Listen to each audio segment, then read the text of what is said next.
Hello, hope you are well. My name is Robert Najemy, and I was a chemical engineer for a number of years and then decided to leave the profession and seek for anything that has to do with human harmony. And it's been over 50 years since then. And I would like to share with you just a small part of what I have found concerning methods of creating harmony, which means health, happiness, better relationships. And this series, I would like to share with you what I call integrated or complementary energy psychology, in which one method complements another, or integrate various techniques of energy psychology for better results. So, first of all, I usually like to clarify that I don't want anyone to believe something simply because I believe it, or because I say it, or because any author says it. I have 39 books written in Greek, and only 8 are available in English on Amazon, or anything that you hear from anyone else. You need to believe in yourselves and think things out for yourselves and see what your own logic says and see what your own heart says. I'm sharing with you my conclusions after 50 years of searching, but you need to find your own path. Now, the first basic concept here is that we are creators of our realities. Our parents don't create our reality, our spouses don't, our children don't, not even the government. They all play a role in giving us various stimuli or triggers, but we ourselves create our realities, and especially we create the emotions that we create when life gives us various stimuli. I'll explain that in a minute.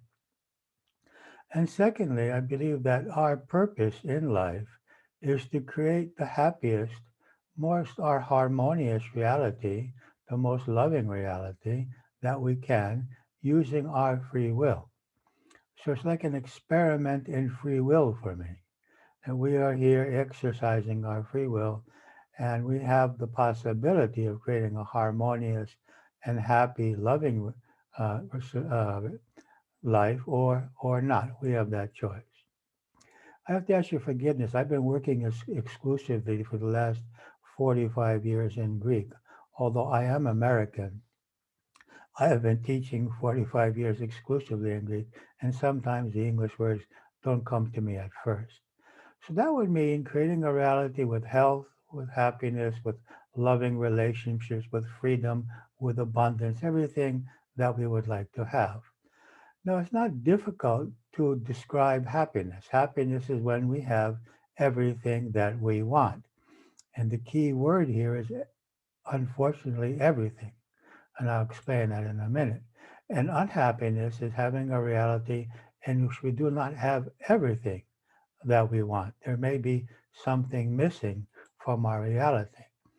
Now, when we don't have everything that we want, we have two solutions. One solution is to learn to be happy with our reality as it is. I don't think any of us has a reality in which everyone and everything is exactly as we would like it to be. Our spouse and our children and our parents, our bodies, our work, whatever, our society definitely, governments definitely. So one aspect of creating happiness and being happy and choosing to be happy, because happiness is a choice, just as love is a choice, is being able to be happy with things as they are. And energy psychology is a wonderful tool for doing that. The second way for creating happiness is to learn to create what we want. So if I don't have everything I want, I have two possibilities: either to create it or learn to be happy without it until at least I create it. My unhappiness doesn't create what I want. My unhappiness actually attracts what makes me unhappy. And we'll discuss that in a minute. So there is a problem here, and that is that if I want 20 things, my parents' acceptance, my children living their lives as I would like them to live them, my spouse agreeing with me, the body I would like to have, the economic situation I would like to have. And I just don't have, one of those I don't have. I'm not going to experience the other 19. It's not like statistically I feel happy because I have 19 out of 20. And this is unfortunate because it makes us somehow ungrateful. Just not having one of the 20 that we want can make us lose the other 19. It's just they don't exist. And that's a shame. So our unhappy feelings, our unpleasant feelings damage our health, our relationships, our happiness, and our effectiveness in life. Now, I would like to take a short detour here and talk about some of the studies done on the effect of emotions on our bodies and minds. And this is Dean Ornish, Dr. Dean Ornish, a cardiologist, who wrote the book Reversing Heart Disease, and some information from his book. At a study at Yale University, those who felt that others loved them had better flow of blood to the heart muscles than those who felt that others did not love them. In another study of 276 persons, those who felt more connected to people around them had better health than those who did not feel connected to those around them. And that such a study was proven by a much larger study at Harvard University. In the study of 700 elderly persons, they had better health and mental state when they were able to offer something, when they were able to feel useful, perhaps towards their grandchildren or some pet at home or other people in general. In a larger study of 10,000 men, they found that the men who felt that their wives loved them, had better conditions in their hearts than those who felt that their wives did not love them. This is a very important study. Now, HeartMath Institute in California has discovered the obvious, and that is that emotions affect our hearts. But what we did not know was that our heart affects our brain. It has an electromagnetic field larger than the brain, much larger than the brain, and affects the brain. And of course, affecting the brain, that affects the way we think and feel. So our emotions are controlling how we are thinking through the heart and the brain. Now, here we see in these studies that when we are frustrated or feel angry, our heart functions in a spasmodic way. And when we feel love or appreciation, we have a much more harmonious functioning in the heart. And this has the following results: a stronger immune response, reduced aging, less cortisol, and even greater amounts of oxytocin, that is the antidepressant hormone. And after some studies, they found that this method of heart math, of focusing on love, purposely focusing on love, uh, creates an increase in ability to focus, increased ability to sleep, increased calmness, much less anxiety, fatigue, or depression. That is by taking some time every day to focus on the emotion of love. They found that 5 minutes of anger or frustration can reduce the effectiveness of the immune system for 5 hours. And correspondingly, that 5 minutes of love and appreciation can enhance the effectiveness of the immune system for 5 hours. And also that feeling love and positive emotions helps to harmonize the sympathetic and parasympathetic nervous system so that they function more harmoniously. So we can see that our emotions affect our health, our relationships. I mean, when you're not feeling positive, it's easy to get upset. It's easy to get angry, to feel hurt, and to express our negative emotions to the others around us. They diminish our clarity, our effectiveness, and in general, they limit our lives. Now, our beliefs create our emotions. Now, there are emotions that are created directly from the subconscious and not from beliefs, but from emotionally charged experiences. But mainly, our emotions are caused by our beliefs. But our beliefs are subjective. We experience a subjective world. Each of us interprets situations in a different and subjective way. For example, if we were wearing these pink glasses, everyone and everything would be some shade of pink. So if we're wearing glasses, now this metaphorically, that say no one loves me, or that people want to suppress me, or people want to use me, or people will reject me, or I'm not able to succeed, then these glasses would cause us to perceive this kind of a reality, just as the pink glasses cause us to experience a pink reality. And not only that, but to attract that reality. So there's two things going on here. There's projection and attraction. We are projecting motives on people and projecting realities on situations, and simultaneously, we are also attracting them. Now, this lower images here have to do with an anecdote which was going around on the internet a few years ago, in which a woman notices that a new neighbor moves in to the house next door, but every time she hangs out her clothing, the clothing is dirty. And she comments on that to her husband. And after about a month, she noticed that the clothing is clean. And she says, "Oh, our neighbor must have bought a new washing machine." And her husband says to her, "No, dear, I washed our windows."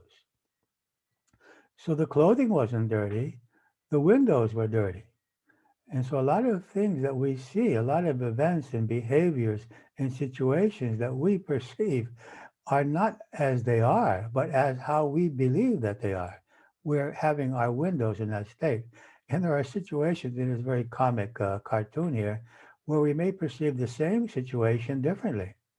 Two people sitting together and each having a different perception of what is going on. Also, beliefs can alter natural laws.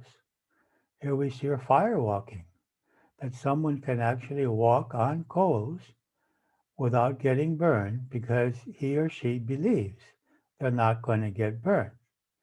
So, and it also is the case of the placebo and the nocebo, believing that I'm taking a drug when I'm not actually taking a drug and getting well because my mind tells me I should be getting well.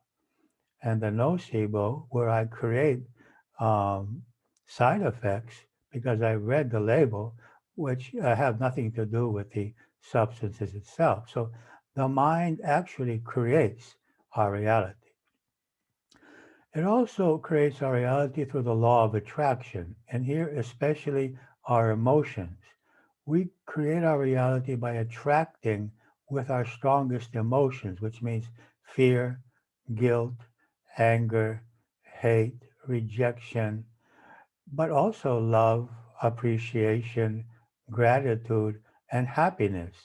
All of these strong emotions attract various situations to us in our reality. So why not create a reality based on positive emotions? And that is what we're going to seek to do in this series of the integrated energy psychology. How can we create a life based on positive emotions and not only feel well with what is happening, but actually attract positive realities physically? So, a reality based on love, happiness, gratitude, and appreciation. It's in our hands to do so. We'll deal with that at another time. And so we can also learn in this seminar how to visualize our ideal reality as if it already exists. But we do that before we remove the emotional negative charge based on a certain stimulus. So, what is it that determines how we feel about various circumstances in our life? In another lesson, we're going to talk about why whatever happens to us in our lives. But let's just say, well, we don't know why whatever is happening. But what is it that causes our internal reality? Because our internal reality is not our external reality. So the meaning that we give to everything, our belief system is what creates our reality. Something happens.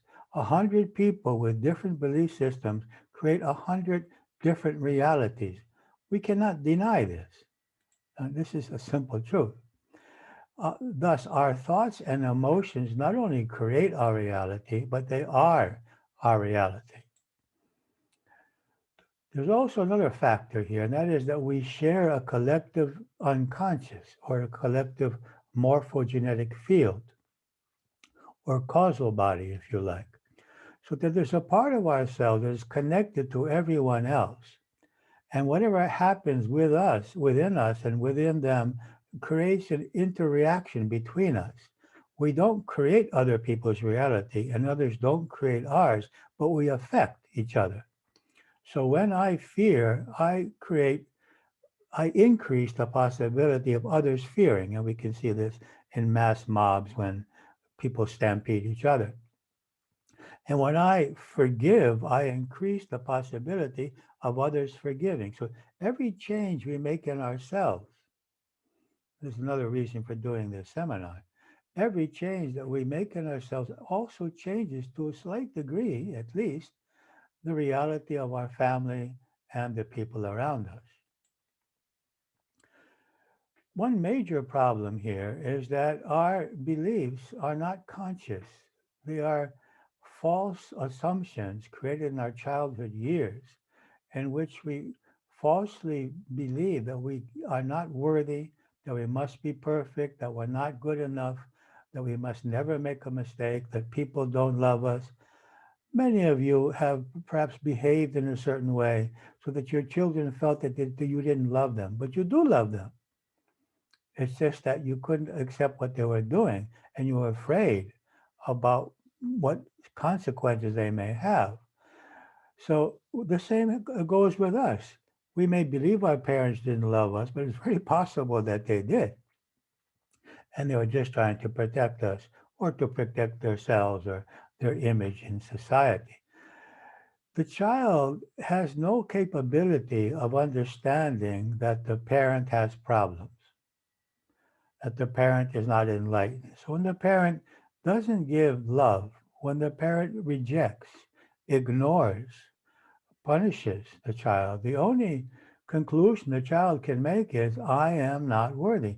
I am not good. He can't think, my parent has problems. I remember working with a woman, 30 years old, on her childhood years. And we discovered an experience in which her alcoholic father came into the room and beat her for no reason whatsoever. And when I asked her, well, what are you feeling now in this regression? She said, and I expected to say pain, injustice, anger, hate. She said, I feel like I deserve it. I was just blown away. I couldn't believe this false assumption, this innocent 4 year old child assuming that she must deserve this beating because her alcoholic father was beating her and was unhappy. So these are the kinds of assumptions that our subconscious may be holding on to and we want to work on and free ourselves from in the process of this work. So here is a statement, and that is that events and situations in our lives are not our reality. Other people's behavior is not our reality. Our physical body, our appearance, our economic situation, none of the outside world is our reality. Our reality is the importance and the interpretation, the meaning we give to every event and situation. So we have power over that. We don't have so much power about we have no power about what has happened. Can't change that. We have some power about what's going to happen. The real power we have is to interpret differently, to perceive the past differently. When we perceive the past differently, the past changes because the past doesn't exist. The only thing that exists is the interpretation of the past. So when we use energy psychology to alter our perception of the past, we have a different past. And if we have a different past, we have a different present and a different future. So the power is in the present. The power is in letting go of emotions created by false perceptions about the past. Now, there's an analytic process that we use, which we're not going to use very much in this seminar. This belongs to our self-knowledge seminar. Uh, Here in Greece, it's a 7-year seminar. It's like a university with 30 sessions, one each week for 3 hours. And we learn how to analyze the beliefs that are creating our unwanted emotions. And then we wonder whether we want to alter those beliefs or not. It's something we can look at in the future. Now, for help in analyzing, I have categorized beliefs into 4 categories. First of all, it's not actually belief, the first category. It's an emotionally charged impression in the synapses of the brain, which create the experience of flight, fight, or freeze. So, at some point, we had a traumatic experience. Say we were bitten by a dog, and then for the rest of our lives, this image goes to the lower brain rather than going through the upper brain, which will tell us that we have passed by at least 1,000, maybe 10,000 dogs since then who didn't bite us. And that is the problem with the way the subconscious sees life. It sees it through the emotional charge rather than through statistics. Now, the second belief system is the false childhood conclusions, as I mentioned earlier. That is, I am wrong, I am at fault, I am not worthy, I am not good, they do not love me, I am weak, it's all my fault. Okay? Now, we explain this, and we can do a whole class on that subject, the various childhood experiences and the various false assumptions that we may make as children based on those experiences.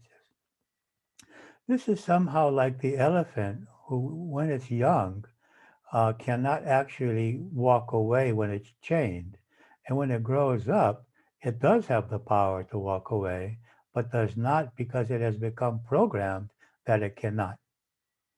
It falsely believes that it cannot walk away. And in this same way, we limit our lives, limit our relationships, our health, and our happiness. Now, the third belief system that I would like to uh, share with you is our evolving conscious belief system, which is I am good, I am worthy, I am able.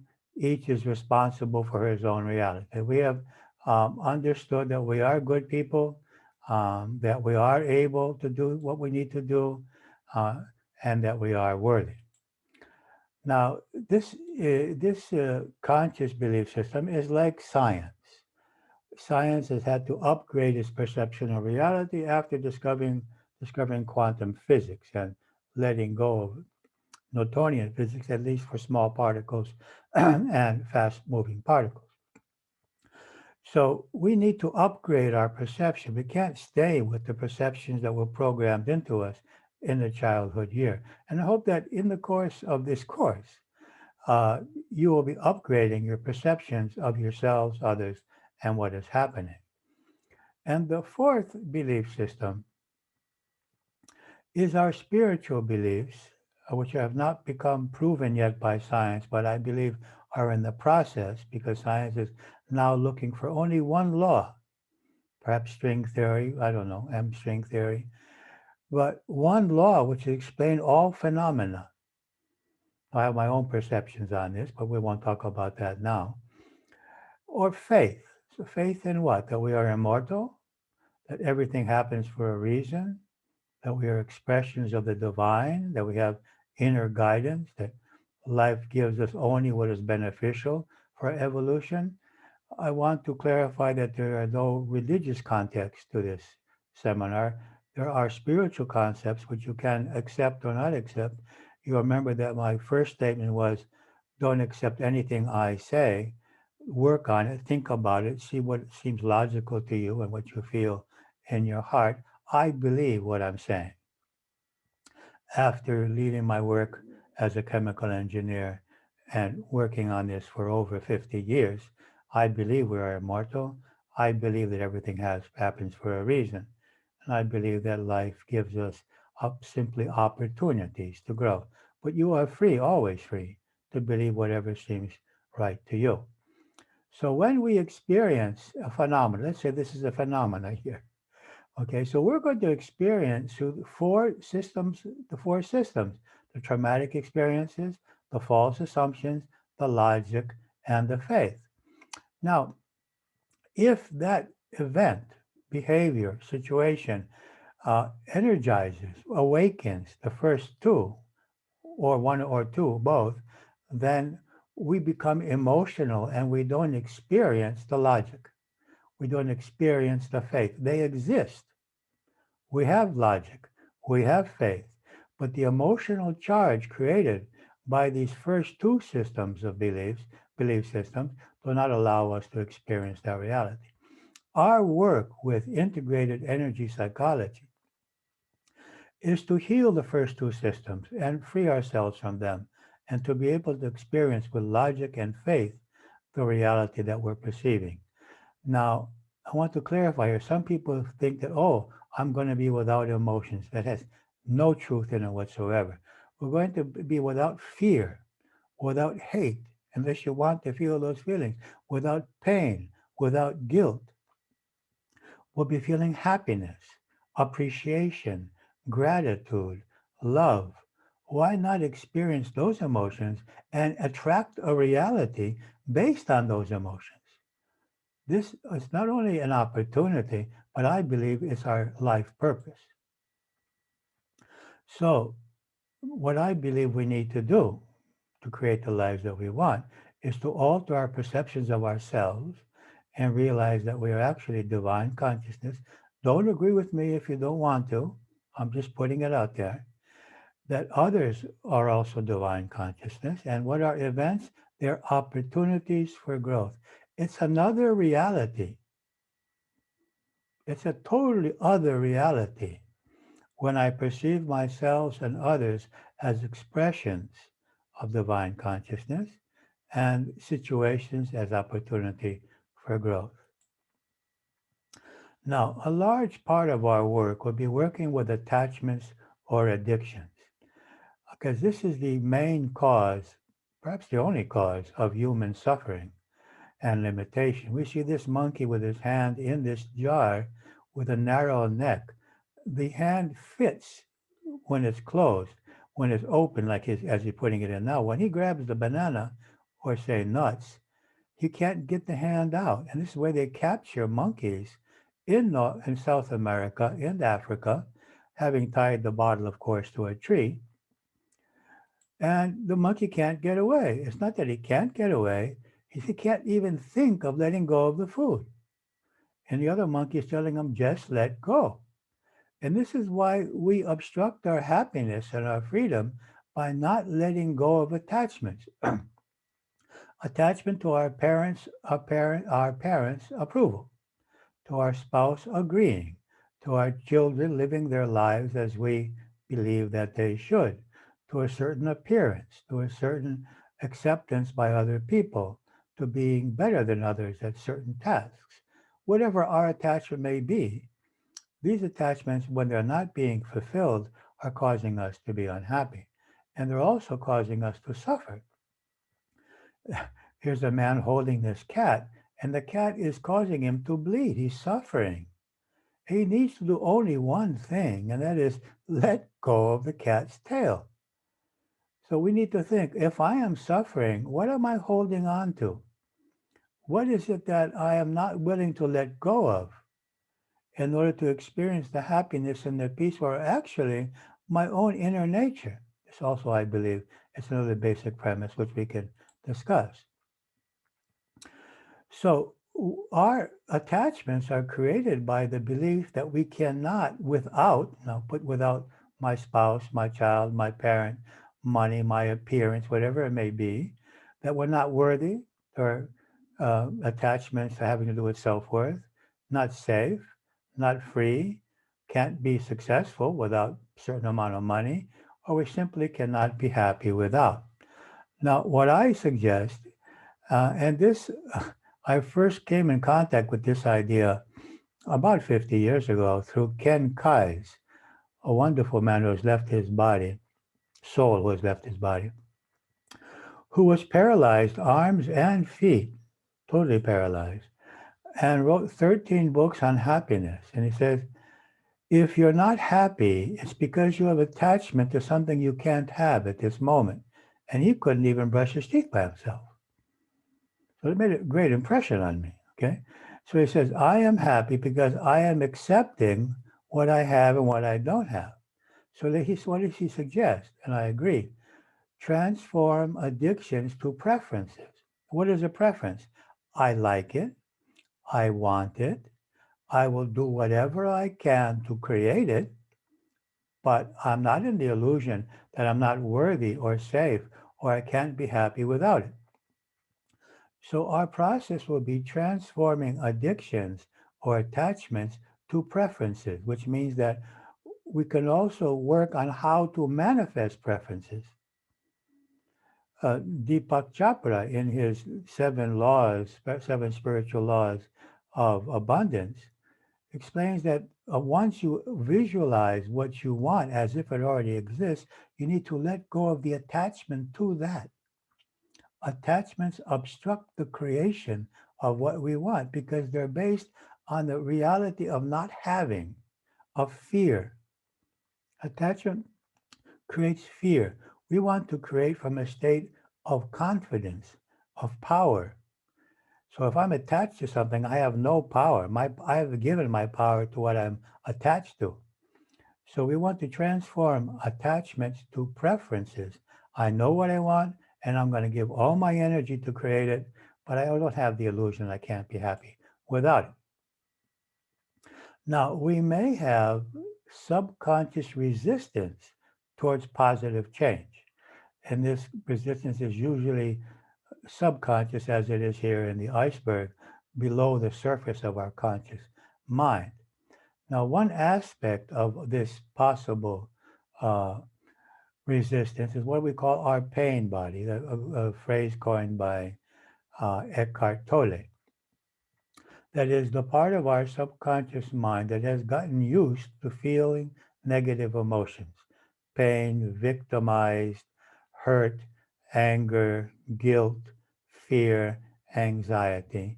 And that part of our subconscious mind feels comfortable feeling what it's used to. It feels safe with what is familiar.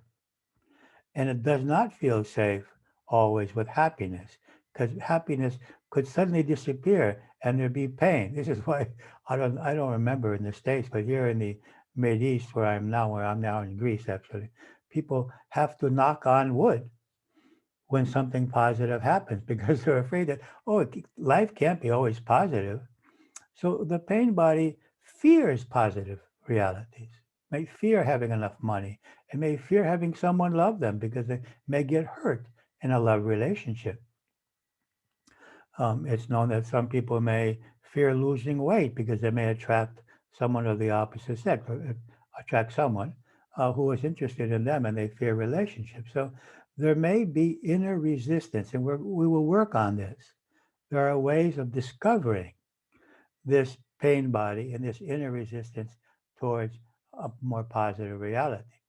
Now, every time we employ energy psychology, and especially integrated energy psychology, on these subjects, we will find that the pain body can actually be released and we can actually observe the stimulus and let go of the negative emotions and feel at least neutral and probably positive.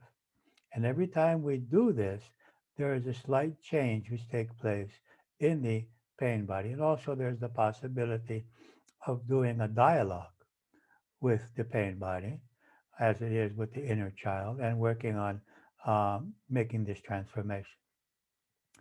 Another form of resistance we could find in the synapses of the brain. Now, the brain has created a certain network of nerves in order to respond to certain stimuli in our life, certain behaviors of others, or our own behavior, or situations, or loss, or change. And our brain has become accustomed to using that specific network. It's like a physical correspondent to a belief. And every time we employ these techniques and are able to perceive the same reality differently, we actually create new synapses. And actually, and scientists have seen this, the old synapses begin to shrink. So if we do this on a regular basis, we're creating a new association. That is, what used to create automatically fear, anxiety, pain, hurt, guilt, anger, we're creating a new root. And we can perceive this with peace, with feelings of our self-worth, with feelings of inner security, feeling strong and able. So we are able to actually change the functioning of our brain in correspondence to specific stimuli, and that is to create new associations. Now, a third aspect of this change is the fact that our hypothalamus, and perhaps in cooperation with the pituitary gland, excrete certain peptides or hormones peptides, which are like addictive substances like heroin or nicotine or caffeine. And our cells have receptors for these. Each cell has about 10,000 receptors, I have read. I'm a chemical engineer. I'm not this kind of a chemist. And what happens is that our cells actually become addicted to the hormones, to the peptides that our hypothalamus has been excreting all these years. And they want their dose of the hormones of fear, the hormones of anger, the hormones of anxiety, or of guilt.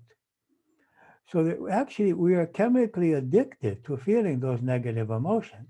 So every time we employ these techniques and are able to focus on the event, the stimulus, the behavior, and feel differently, then our hypothalamus excretes other peptides. And every time we excrete other peptides, our cells begin to get used to these, and they like these new peptides. They become addicted to those. So we begin to start seeing the glass half full and not half empty. We begin to see the positive aspect, and we are seeking to get those peptides by seeing the same situations in a positive light. Now, here are some of the methods that we use in this course.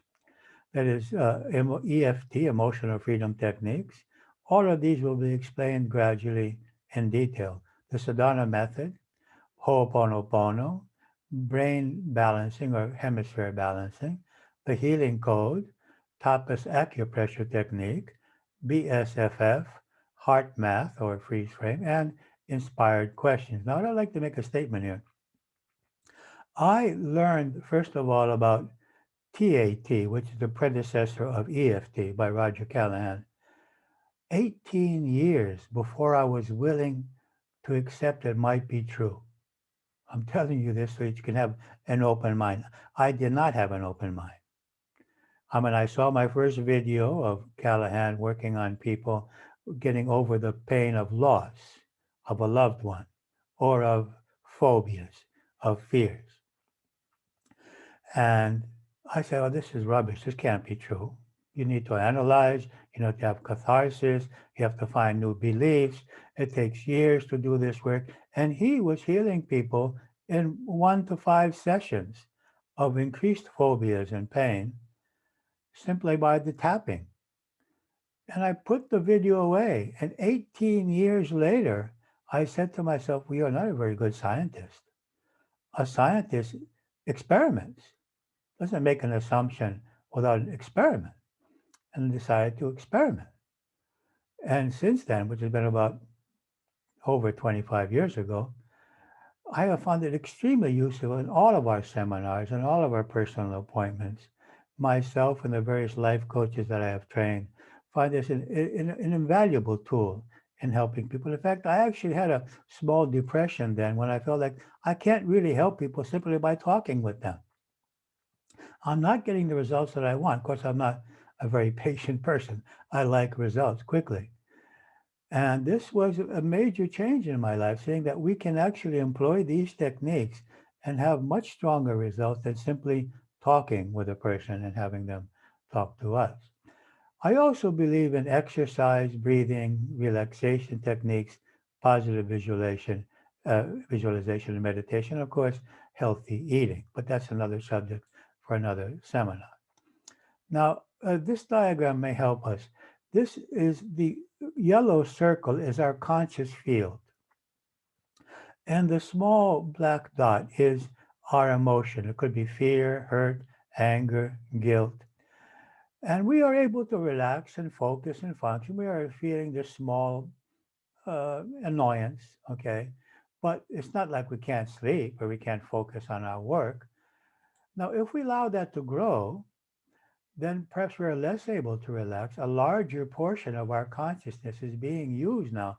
Think of your hard disk working with a very difficult application, which is requiring a lot of memory, and the rest of the computer is not able to function as you like.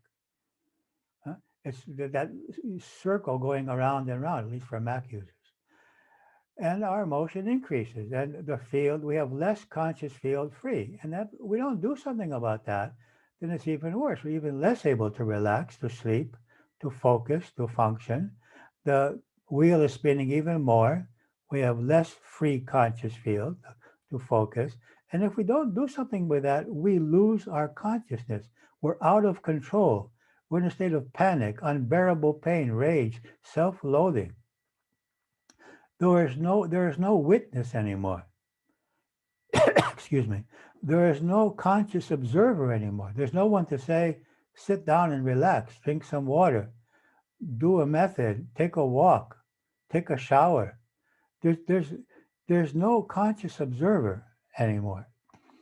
So these techniques are exactly what we need in order to be able to make this manifestation. My throat is a bit dry.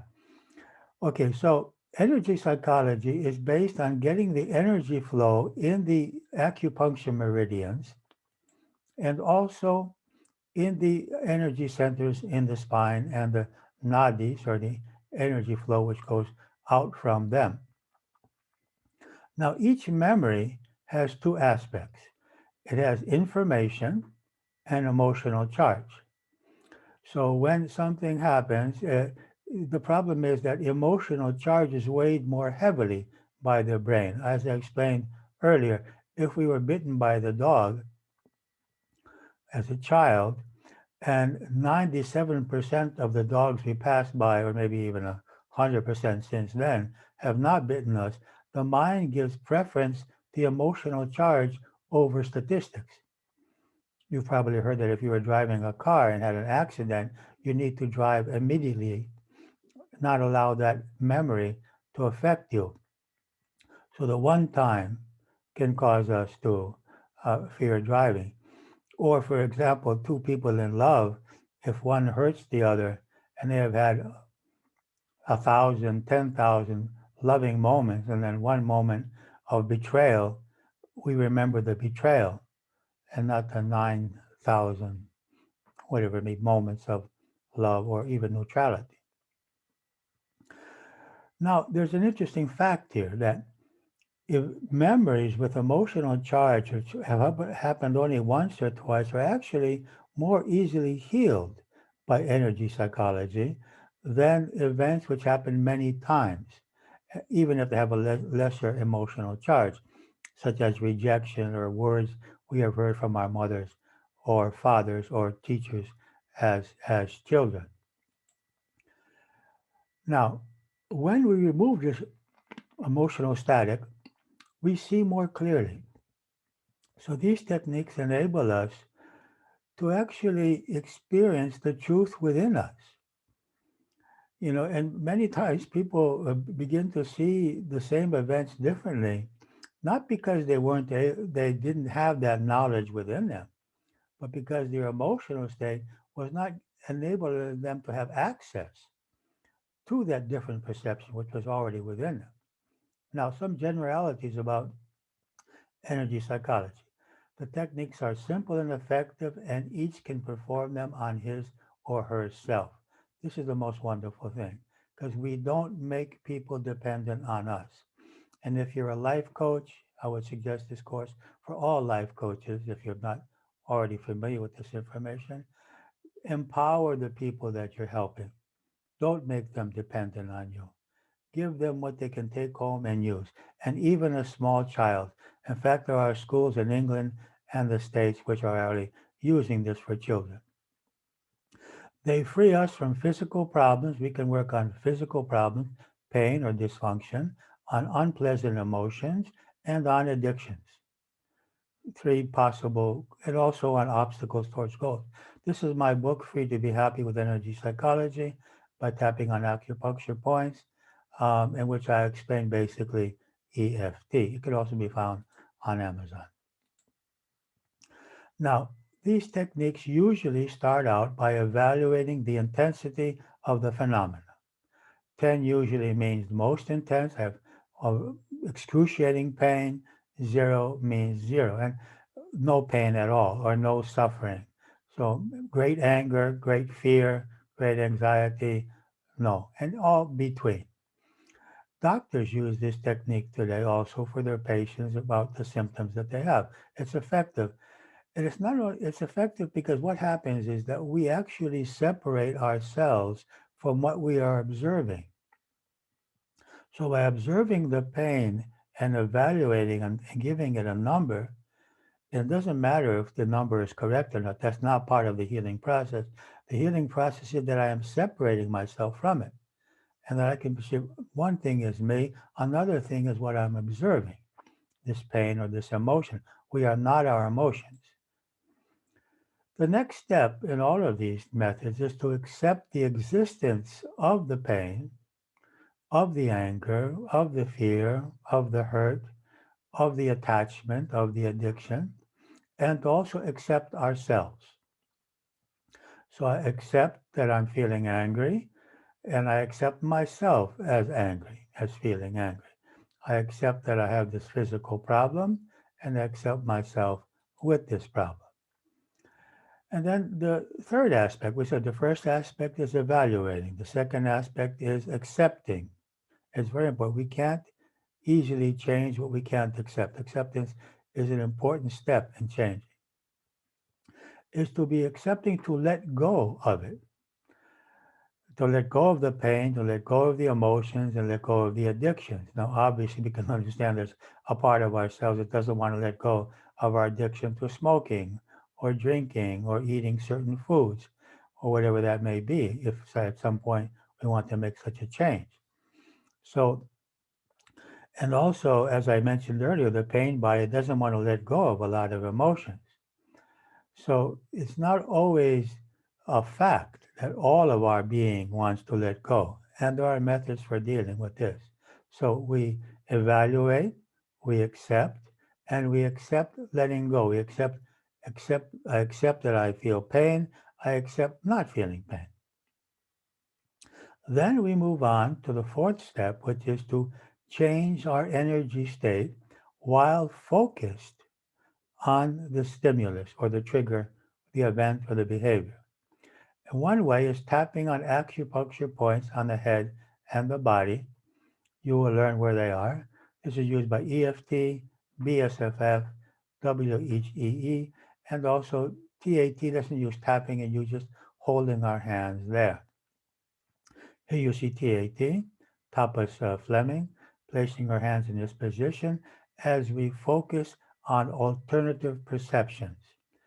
Tapas has created this method to help people with traumatic situations such as rape as being harmed physically, war victims, people, soldiers coming back from war.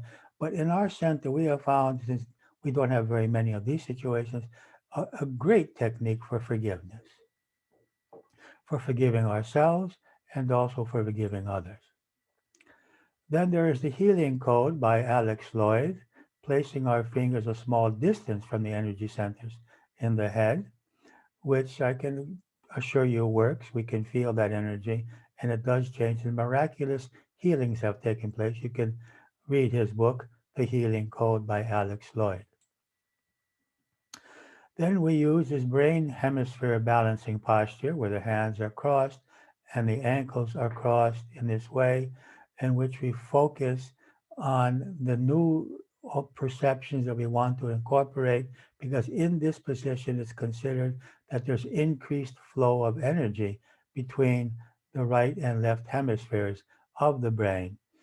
And thus, our conscious thoughts are more easily uh, infiltrated into the subconscious. Then there's eye movements used also by EFT and EMDR, which was created on this. That is by the eyes moving back and forth or up or down, around and around. We can actually create a similar effect to the tapping, that is the discharging of the emotional charge. And then we can use breathing that is focused on energy centers. This is from the HeartMath. It's also obviously from yoga. In HeartMath, however, they inhale into the heart center, exhale from the solar plexus. I have changed that. We inhale into the heart and exhale out through the top of the head. And then, as I mentioned earlier, with the studies on love, just focusing on love and appreciation increases the functioning of our immune system and so many other aspects of our lives. And also, once we have removed the emotional charge, the emotional tension, then we are ready to focus on alternative positive perceptions. How else can I perceive this behavior, this situation, this event, this loss? How else can I perceive this? All of life is perceptions. Our reality is a perception. And when we perceive differently, we have a different reality. Then there's perhaps the most simple method of all, created by Lester Levinson, which we'll discuss in a future seminar, future class, simply accepting and letting go of what we are feeling or of any other phenomena, even physical phenomena. Now, we're not going to push anything away, which is just like opening a cage and letting birds flow away. So I accept that I feel pain, and I accept to allow my pain to disappear. It says, when I let go of a pen, it leaves me, it doesn't stay. And we will understand in future classes that we are not the victim of our emotions. We are actually holding on to these emotions because we need them for some reasons, which are not really helpful to us. So the sadhana method is learning to accept what we feel and letting go.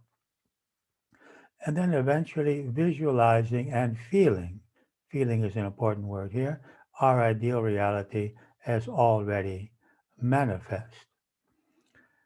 And what might be some inspired questions here, which we might want to answer, and these answers may help us. That is, why do I want to be free from this emotion, physical problem, belief, or habit? It's very important to know what my motives are. I don't have to be free of anything.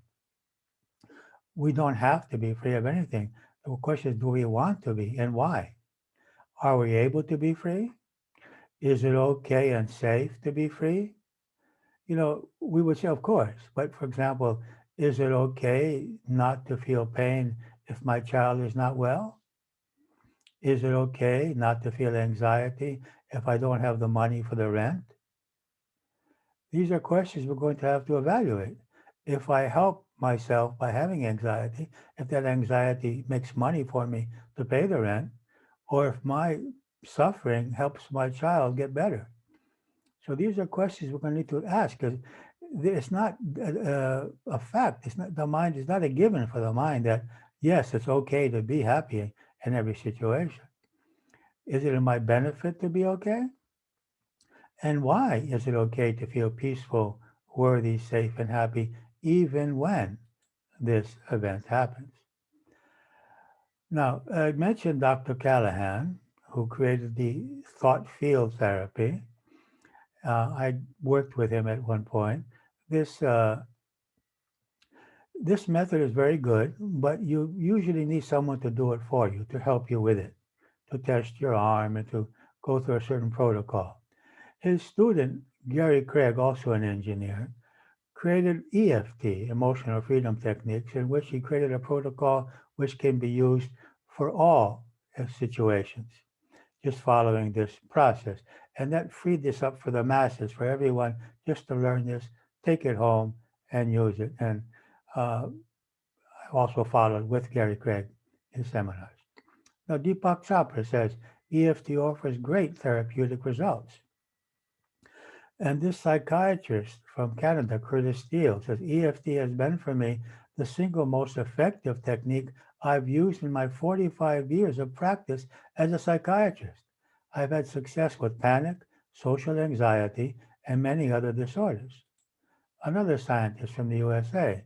In my 50 years as practicing psychiatrist, EFT has proven to be one of the most rapid and effective techniques I've ever used. Henry Aldenberg. Now, there have been studies actually, and about 100 different studies on this tapping process, and you can find them at this site. But I would suggest you just put in energy psychology studies with abstracts organized by category. And these are the categories, I'm not going to read them, that are referred to there, how tapping, that is changing the energy flow in the acupuncture meridians, has worked on these subjects. So let's say that we have an energy field which has lost its harmony, usually because of emotions, also perhaps food, ways of thinking, and ways of life. And we want to change that. We want to create a harmonious energy field. We want to correct it with proper food, exercise and breathing, relaxation, self knowledge is an important aspect, energy psychology, which is the topic of this seminar, positive thoughts, transformation of beliefs. If you choose to, you will have that opportunity in this seminar, but only if you choose to, and of course, meditation. Now, I separate these techniques into various categories for release, for deeper contact, and for transformation, but we will discuss that at a further date. Uh, so these are some of the points that we tap on, but I want to close up now and deal with these in the next session. You're just getting an idea of where these points may be on the head and also on the body, but we will learn them in future uh, sessions, and we will learn how to tap on them and how to use them. So I believe that I've pretty much used my time at this point, and in the future future classes, sorry, because I told you I've been working in Greek for 45 years, we will learn each method and where it's most effective and how to combine them. This is the purpose of this seminar, is learning to combine these methods for even more effective results. I hope this has been useful for you, and I hope that you choose to learn this, especially all life coaches should know this. We have also a life coach training program, which has to do with analysis, but we're not going to be doing analysis in this particular seminar. So be well, be happy.